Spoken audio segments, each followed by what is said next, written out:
He backed it in, and the game is tied. We're going to overtime. You wanted an overtime? I think you're going to get one. And we are headed to overtime. And we are through 4 in 60 minutes. Not enough. Oh, my God, we're going to overtime.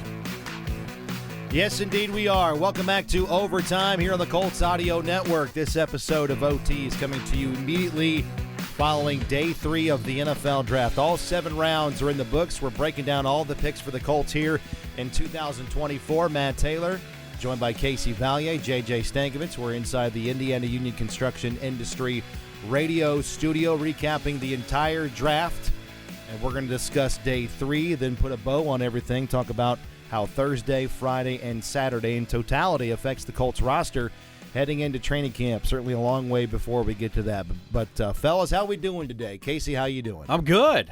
It's you look kind of blurry-eyed over there. Well, it's one of those where everything's kind of rolled together these last 3 days. It's been a whirlwind. But yeah, it's exciting. You always have something new to talk about now once the draft is over. So. No doubt. JJ, you're going to have a cold one tonight, I think. Absolutely going to have a cold one tonight after a long cold 3 few, days. Maybe. Cold, yeah, well, we'll see. We'll see if I'm living the high life tonight. MGD reference over there. I like it. There is nothing. Okay, has nothing to do with the draft. For me, Miller High Life is the best post-work beer in existence. It's just beer. You just go home, you crack it, it's cold. You drink it, and you're like, I just drank a beer. It goes down smooth. I don't know about coming out, though. I don't know if anyone tuned into this podcast to hear my opinions on post-work beers, but Miller High Life, the champagne of beers, is the best of them. I like it. There you go. I'll be having 1 or 2 of those after we're done here. The post-draft beer, nothing better. All right, let's first give you the setup from Friday night going into Saturday, just so you have some background here. So the Colts were part of a couple of trades on Friday, traded back from 46 to 52 with Carolina. On Friday night, they acquired a couple of picks in the 5th round. At 52, the Colts drafted wide receiver Adonai Mitchell from Texas. Then the Colts traded up from 82 in the 3rd round to number 79 with Arizona. And then they drafted Matt Goncalves. Are you saying Goncalves or Gonzalez? I believe it is Gonzalez. You'll need to get clarity on that once rookie minicamp is here, right? You and I are going to need to get clarity on that. We'll need to know. But he's an offensive tackle out of Pittsburgh. The Colts, during that process, traded their 6th-round pick for the rights to move up to him. And then that left the Colts with 5 picks heading into today, Saturday. A 4th-rounder, 3 in the 5th. Going into today, no picks in the 6th round, and then also a 7th-round pick at 234. So, as Saturday approached, the first pick for the Colts on Saturday in the 4th round, that saw them bring home a center or a guard, depending on how you want to view things here. That would be Tanner Bortolini from Wisconsin. Last year, started all 12 games for the Badgers. Saw his playing time go up every single year. Last year allowed just 1 sack over 477 pressures, and definitely fits that criteria the Colts want at center or the interior offensive line positions. 3rd team All Big Ten, according to the media. We can go on and on and on, but he's a workout warrior, a really, really good athlete. Obviously, the Colts prioritize that. So, JJ, I'll start with you. That made 2 of the first 4 draft picks for the Colts offensive linemen. The Colts are bringing back all of that offensive line from last year. In fact, their top 7 players along that offensive line. So why so heavy at the top of the draft, at least on Saturday at that position? Well, two things, Mate. I think your needs today are not going to be your needs tomorrow. I say that a lot, but that's an important thing to keep in mind as you evaluate, why'd the Colts go with this position or that position? The Colts do have some players who are going to be up for free agency after the 2024 and then 2025 seasons on the line. You're looking at even going into 2025, like Bernard Ryman, Braden Smith are both going to be free agents. 2024, Ryan Kelly and Will Fries are going to be free agents after the season. So you want to have guys in the hopper in case you aren't able to retain those players on the offensive line. The other part of it, and Chris Ballard talked about this on Friday, is that anywhere you can create competition is going to make you better. And the Colts offensive line last year was good, but you never can sit here and say, we don't need to do anything to address it. Right. That is a mentality that will get you in trouble. So, the Colts don't have a red line need at any position on their offensive line. But with Gonzalez and then Bortolini, you're looking at 2 guys who, plus Blake Freeland as well, a guy who the Colts, Chris Ballard said has added some weight, added some strength in the offseason as they expected him to. You're looking at 3 young guys who will push to play, but also if something were to happen, you're not feeling terrified at what you might need to do in terms of depth. So I get it on that front. And, yeah, I mean, in a couple of years, those guys could become starters, or they could compete to be starters right now. Yeah. We'll see. And you're looking, Casey, Bortolini, he was going into the season last year, his last year at Wisconsin. He was going to be the projected right guard. Yeah. But they had to move him to center. Jake Renfro was sidelined because of a foot and an ankle problem. So he had to actually start a couple of games at center.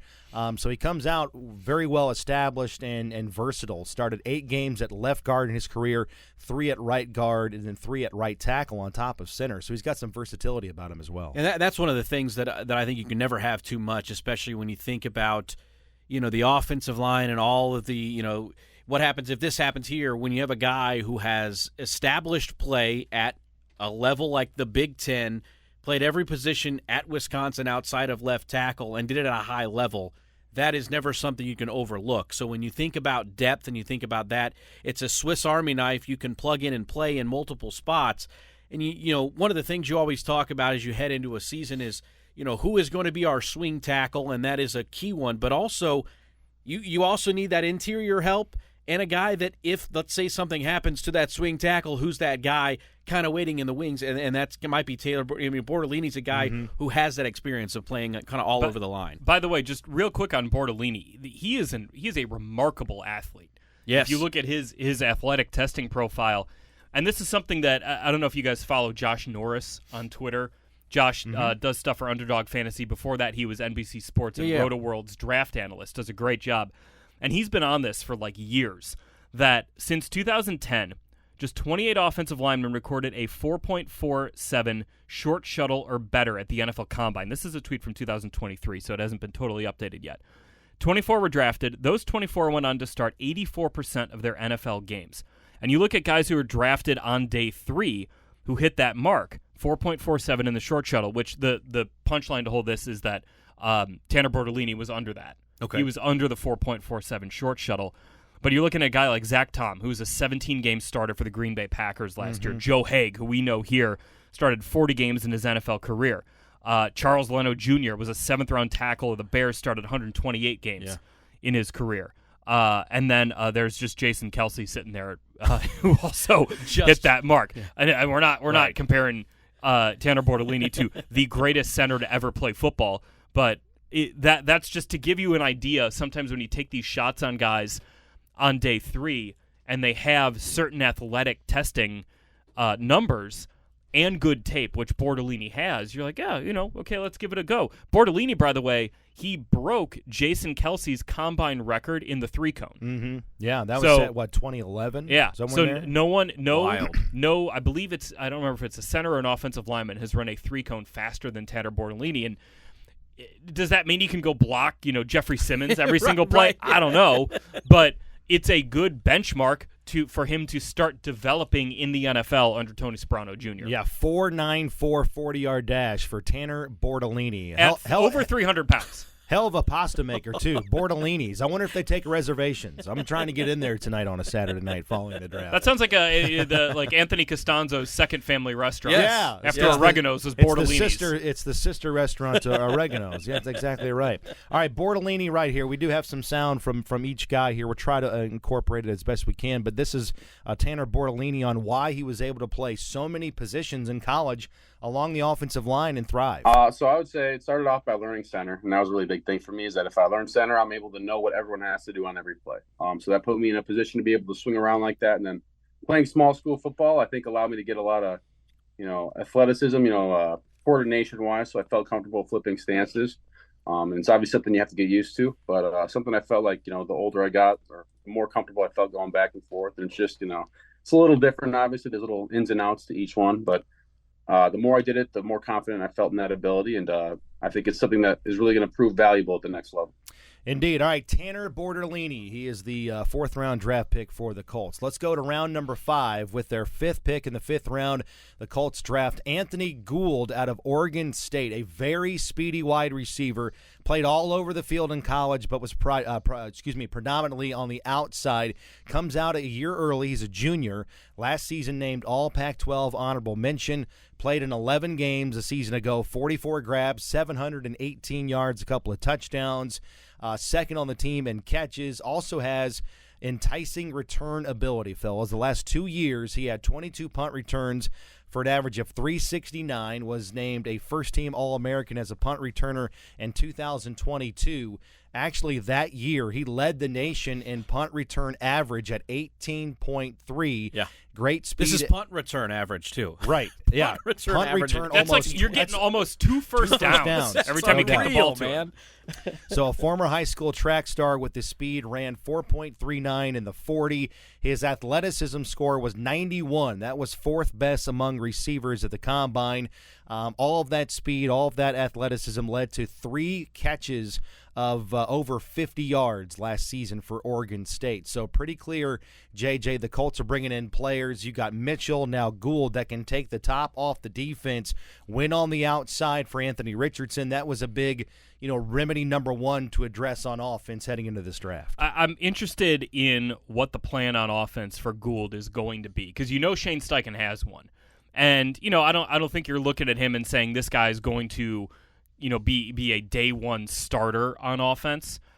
Just given his size, yeah, he does have experience on the outside, but Josh Downs, that he's your slot, and then you've got Michael Pittman Jr., you got A.D. Mitchell, you've got Alec Pierce as outside guys. Ashton Doolin is your do-it-all guy, and then Anthony Gould's probably the 6th guy in there. So you're not maybe looking at a ton of snaps on offense for him, but if he gets 5 snaps a game, Shane Steichen's going to have something dialed up for him, because this guy is explosive with the ball in his hands. An end around, a reverse, a jet sweep. A bubble, right. Wide receiver, just something to get the ball in his hands. And again, you're not talking about this being probably an every down thing. Right. You're not even envisioning him to have a role like probably A.D. Mitchell's going to have as a rookie.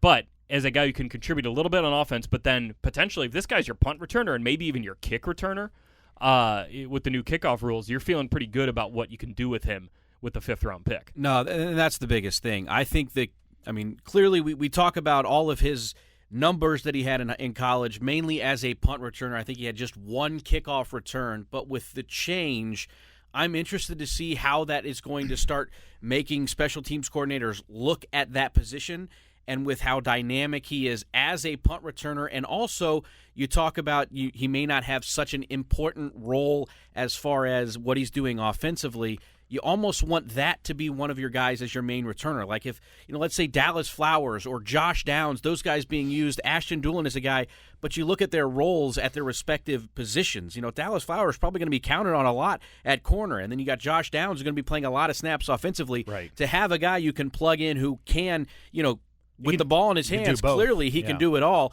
That's probably something that's really enticing for this group to kind of get their hands on to see what he can do. All right, some sound. Anthony Gould, on the hallmarks of his game, what makes him special? Oh, yeah, I think obviously, the speed down the field, but also, the intermediate and short game as well. I ran a full tree at Oregon State where, we're having to take deep shots, but we're also, we're living in the middle of the field and, running a lot of stuff, from the slot. So, luckily for me, I played outside and inside in college. So, I'm a guy you can put wherever, game plan wise. So, I think, just obviously the deep shots, but, the intermediate game as well, all the stuff underneath.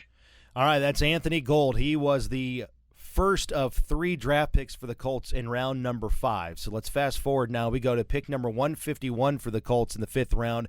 They drafted Jaylen Carli out of Missouri. And raise a toast. The alma mater, JJ, is represented here with the Indianapolis Colts. Yeah, I had a guy from my high school play for the Colts before a guy from my college.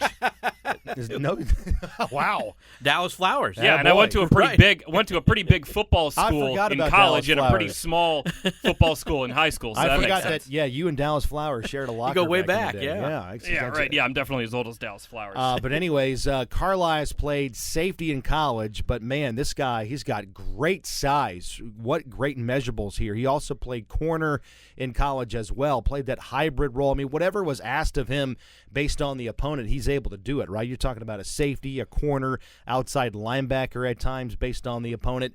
6'4", 220, started at least 12 games in each of the past 3 seasons for the Tigers, played in 48 games total, and he's been the leading tackler on the team, all right? He plays in the secondary, Casey. He's been the leading tackler on the team for the last 2 years. Yeah. He was their leading tackler in their big bowl win over Ohio State. A takeaway machine in college, had a takeaway with a forced fumble, a recovery, or an interception in 4 of the Tigers' last 6 games last season, and recorded multiple interceptions and tackles for loss in each of the final 3 years at Missouri. But the thing that stands out to me here is the size. Again, he can play safety. He can play linebacker. JJ, are the Colts listing him coming out as a linebacker? They're listing him as a linebacker coming out. And that is owing to, I mean, like you mentioned, Mate, the size. He's already 227 pounds. Just a quick scan, I'm pretty sure he was the heaviest, quote-unquote, safety that Dane Brugler compiled in the Beast, his big draft guide for The Athletic. But the thing, it's not the 6'2", the 227, the 4'5", 40 for me. This guy has 34.5-inch arms and a wingspan of 80 5/8. Like, he's a freaking condor.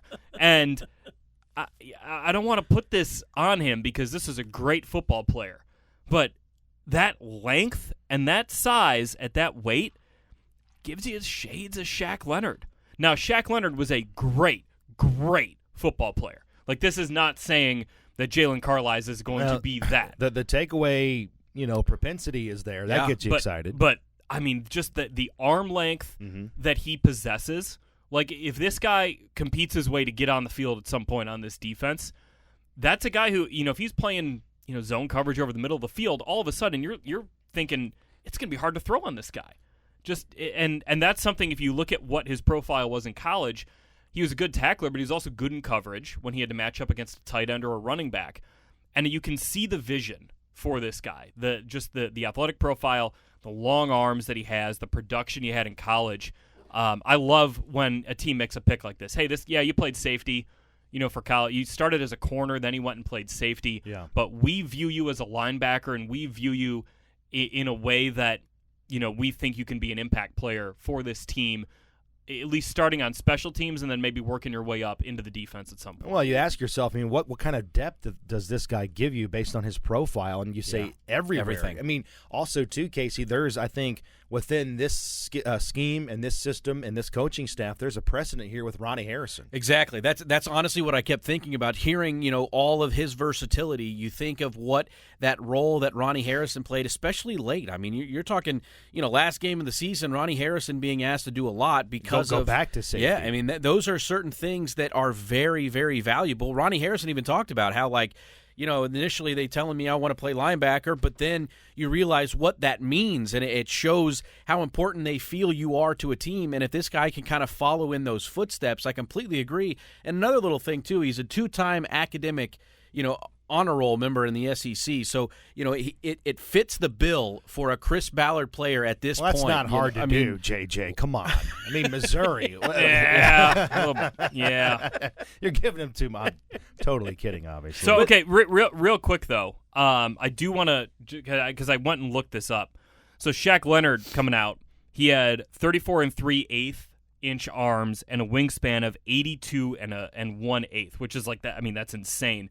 Carli's is at 34 1/4 and 80 5/8. Okay. So, again, I'm talking about literally just his arms. Just his arms, yeah. Nothing else. Kind of similar. Interesting. Nothing else. Nothing else yet. Similar in that arm length.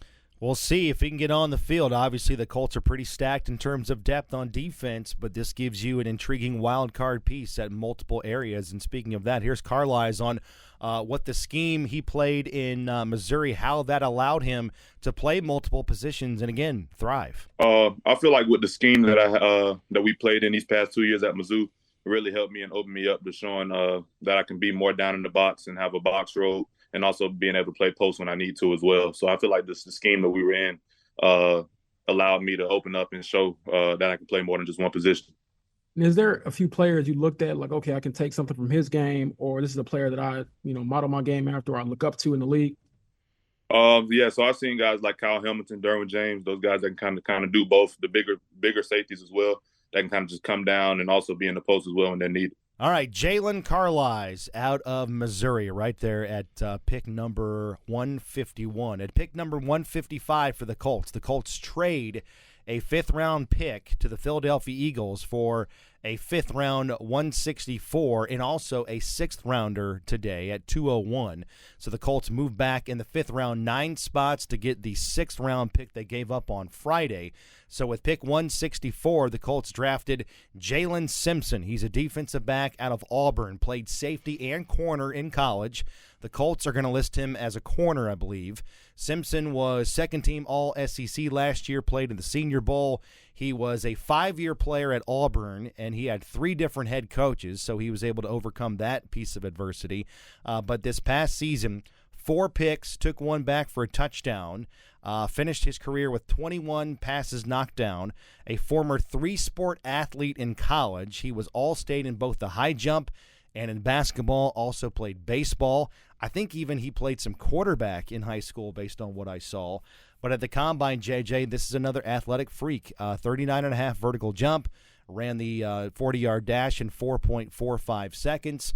Played a ton of football in the SEC, and was able to go up against elite competition like Neighbors and Jaden Daniels and Brian Thomas. So this guy he's ready for the show, if you will, in the NFL, because he played a ton in the farm system that is the SEC. Yeah, I like looking at just some of those athletic testing profiles like you mentioned for a guy who did play a lot of safety in college, but again, he's got adequate speed to play corner. He can jump at almost 40 inches, like you mentioned, Mate, and then the production he had at Auburn was good. I mean, 7 total interceptions in his college career, 14 pass breakups. He had the 4 interceptions in 2023. He, at 179 pounds, maybe he needs to put on a little bit of weight. Maybe potentially gain a little bit there just to deal with the size and speed of NFL receivers. But a guy who absolutely fits the athletic requirements of playing cornerback in the NFL and presumably playing outside cornerback in the NFL. Casey, surprised the Colts waited until their 7th draft pick to pick a corner. I mean, a top cornerback on the roster is probably still in debate right now, but at least Simpson gives you a lot of flexibility. Yeah, I mean, definitely there's a surprise just because for the last 3 months it seems like that is the biggest need according to everybody out there that has put out a mock draft or anybody you're watching. I mean, it seems like corner was a very, prominent position that the Colts were going to be selecting, not just in the draft, but early in the draft. And as you mentioned, you do wait later. I was always a big believer, honestly, of what this team had already on the roster. I was okay with what you had. Juju Brent showed that when he's healthy, he can play at a pretty high level. I think Jalen Jones really did grow as the season went on. And if you get Dallas Flowers back, I really do like that group, especially with Kenny Moore, being that veteran guy. So I didn't look at it as like this glaring need you had to address. I do like them going and getting some depth there because you can never have too many corners. It's also one of those, I feel like I say this about every position. You can't have too many of those, but definitely at corner, you definitely need to always have a good amount of guys at that spot. So maybe I'm a little surprised it took him to this point, but I'm not at all surprised at why they decided to go with this guy with all those athletic traits you talk about. I just want to throw this out there about the Colts cornerbacks too, where the way that they usually play them, you have one guy who in this case is Juju Brent, who's kind of playing that man coverage. You're in press right up against your guy on one side. And then the other side is a corner who's going to play off coverage, which in this case was Jaylen Jones last year. And I think we all know the talent that Juju has. We've seen it. He's a second-round pick. He's got the pedigree. But I just want to do a quick little defense of Jaylen Jones here, because I kept seeing people being like, well, you can replace him. Jaylen Jones last year, if Jaylen Jones stunk, if he was bad, teams would have picked on him a lot more than they did. Among cornerbacks who played, this looks like about 400 coverage snaps minimum last year, Jaylen Jones played 475 coverage snaps. He was only targeted 57 times. If he was awful, teams would have been throwing at him all day long, and they didn't do it. And then think about it this way. Well, okay, what if that's maybe more of a function of the way Gus Bradley plays defense? Then why do you need to spend a high pick to upgrade over someone who maybe isn't going to get the ball thrown at him that much? Right. Mm-hmm. Jaylen Jones last year, if you look at Pro Football Focus, they have a stat that's yards per coverage snap allowed, which, it's one of those where, like, whenever I bring it up to people, they're like, you just made that up. But it does show how Was many that a niner in there? Right. But it tells you, hey, if this guy stinks, this number's going to be high. Because no matter how many snaps you're playing, they're going to be throwing at you a bunch. You're going to be giving up explosive plays all over the place. Jaylen Jones last year allowed 0.72 yards per coverage snap. Here's the context. That's the fourth lowest a rookie has had in the last 10 years, behind three guys, Sauce Gardner, Joey Porter Jr., and Nate Hobbs. So, again, wow. Okay. And that's one stat. That doesn't mean Jaylen Jones is like in the same era as those guys. But if he sucked, they would have been throwing at him a lot more. Yeah. Chris Ballard, if you've listened to everything that he has said leading up to this draft, it has been, we like our corners. They got experience last year. They're no longer rookies. We feel good about them. This draft shows you that those words, they actually meant something from Chris Ballard. Yeah. They meant that, hey, we believe in these guys.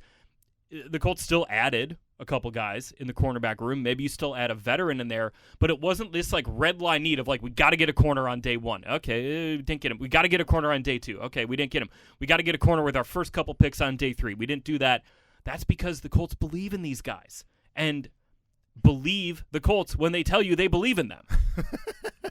Well, actions speak louder than words, right? And that's the case here where the Colts don't address that perceived need right away, at least in the first 3 rounds of the draft. But you're right, it certainly does tell you that Jaylen Jones is a building piece, and there's a lot to like about what he showed in his rookie campaign. And with Simpson in mind, it's just another guy that can play. He can play free safety, he can play cornerback. He said he had some contact with Gus Bradley, and that he'll do whatever it takes to get on the field here. Some quick sound on Simpson.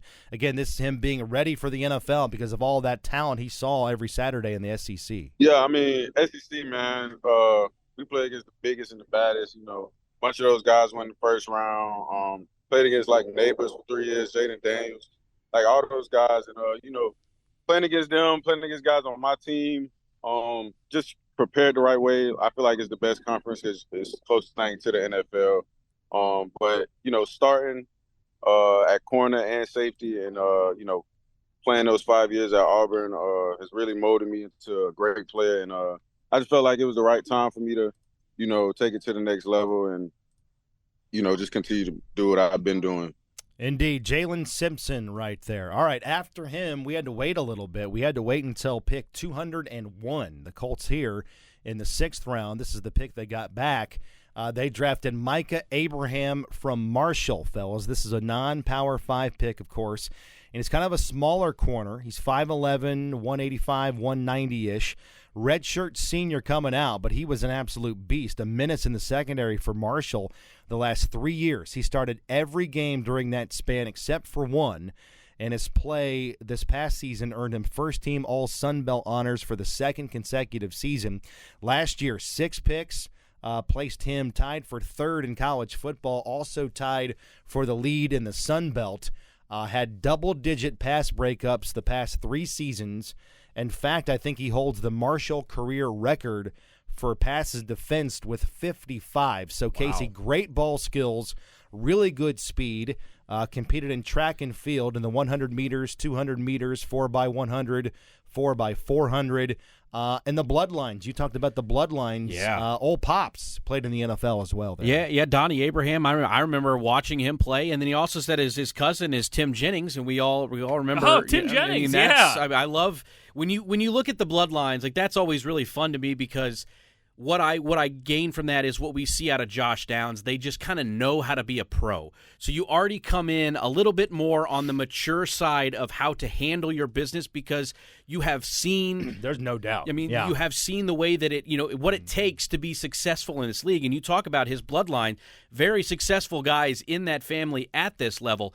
And I kind of love this pick. When you go late, you go with a guy out of Marshall who the numbers are there. Yeah, captainship, 100%. All traits. of that is there. So I am all for this. And you never know. You might be able to find a gem this late in a guy that you can plug in and play, and he can have a really good career. Yeah. Did you see, JJ, did you see his Zoom interview?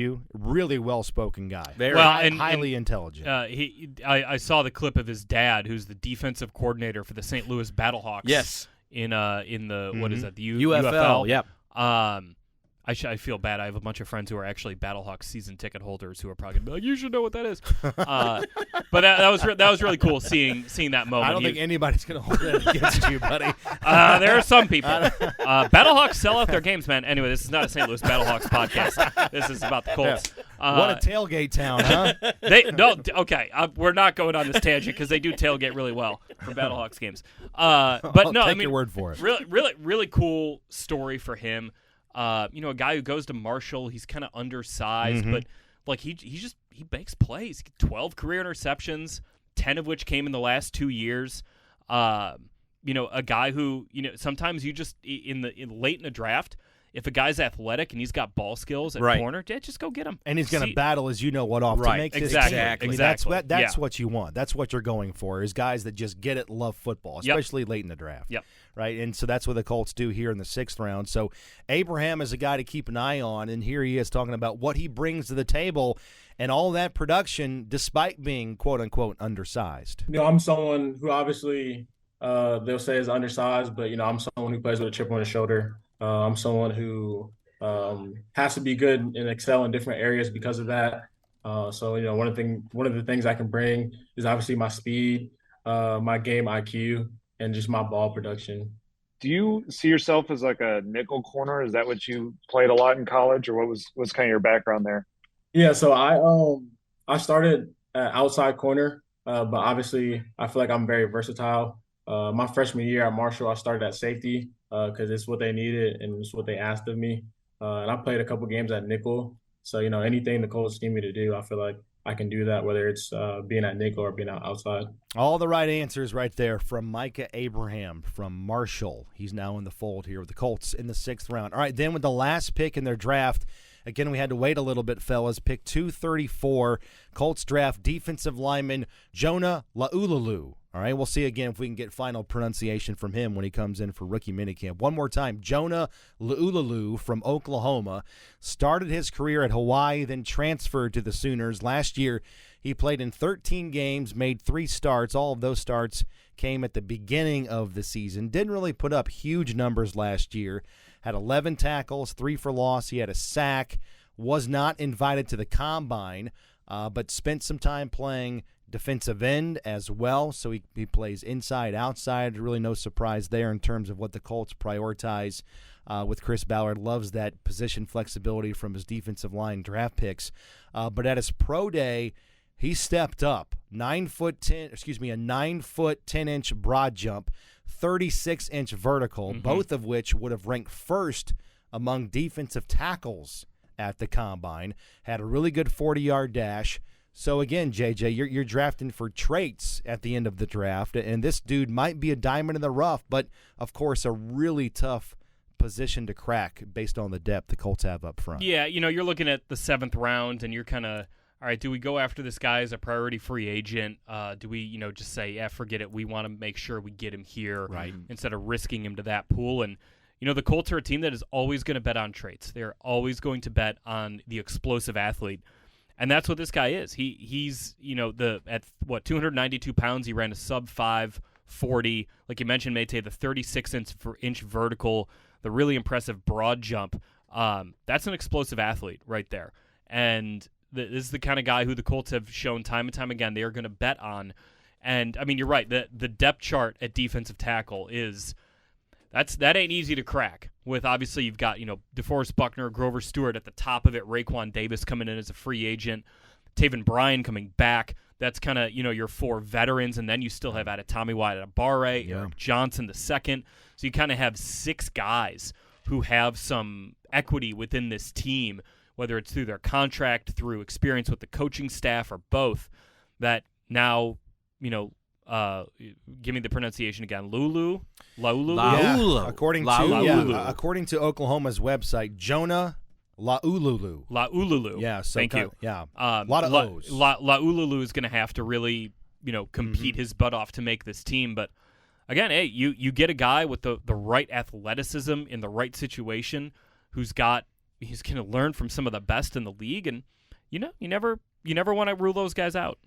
No doubt about it. All right, so that is the draft haul for the Colts on this Saturday as we kind of wrap up this podcast. And obviously we'll get into more depth and detail next week when we have more time to let the dust settle and crunch these numbers and these players and get to know them with more familiarity here, Casey. But I'll just throw it to you first. What do you make of the draft haul in totality? Big picture question, I know. We're just minutes after the draft has concluded, but how much better do the Colts get this weekend? Well, I think you got to start with the guys. They take it, the first and the second picks of this draft class, very impact guys that probably, when you look at what they're going to do as rookies, are going to make an impact early, and that's what you're looking for with those spots. And then, I mean, ultimately, the depth pieces you've added, you really set yourself up. I know JJ talks about you're not drafting for your needs today. You're looking at what is your go-to your phrase? Needs today or not your needs There tomorrow. you go. So that phrase, it applies so well with what this team did. It's like your grocery list, Casey. Right. It's perfect. I mean, I never shop on an empty stomach. Never. Well, I know that all too well. Honestly, that's pretty good advice for the draft too. Yeah. Never draft on an empty depth chart. Yeah. But I mean, that ultimately, when I look at that, you look at the offensive line, you can never just be satisfied with what you have. And you think about it, you're returning all 5 starters, but then you start looking at the contracts and how that's going to even out. And you've addressed those spots where if something were to happen, let's say Ryan Kelly, at the end of this year decides to go elsewhere or something, you've got some guys in the fold there. Or, Will Fries, if he has another big year and his contract gets to the point where it's too high for needs, when you look at what you're already paying this line, that's what you got to look at. Good point. You have guys under contract for this year. It's a year-to-year league. Yeah, maybe you didn't get as many impact guys that are going to step in and be starters, but there's a reason for that. It's because you essentially bring back the entire starting roster from last year. JJ, the biggest thing that stands out to me now, and it's fun to look at this kind of stuff going into the start of OTAs, and obviously, again, we have a ways to go before training camp, but the wide receiver depth now. You got Pittman, you got Downs, you got Mitchell, Gould, Pierce, Ashton Dulin. That's 6 right there. That means who in the heck are you going to cut if you're going to try to keep only 5, which I don't think the Colts will. I think they'll expand that position roster to 6 going into training camp, or I should say the regular season.